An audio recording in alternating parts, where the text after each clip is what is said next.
Finding the courage to change, building a new operating system. Most of my challenges are caused by beliefs and behavior patterns that I developed as a child. These childhood patterns form our innermost operating system. When our brains are young, they are chemically easy to wire. We learn effortlessly. As we age, it takes effort to rewire our patterns of thought. We also have two processing centers in our brain. We have verbal and nonverbal processing. The nonverbal patterns are extremely powerful, but they can be almost invisible to the part of our brain that is verbal.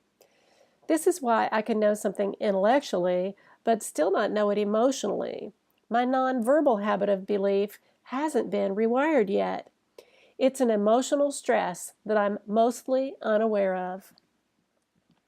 Like most young animals, I didn't always understand the world around me. I had a childish point of view and developed mistaken beliefs about myself. I developed dysfunctional ideas about how to connect with others. My operating system is full of bugs, mistaken thinking that has caused a lot of difficulty. Today, I'm learning how to reprogram my innermost patterns of thought. It can be done. I do have this power. In fact, I'm the only person who has this power to change my life.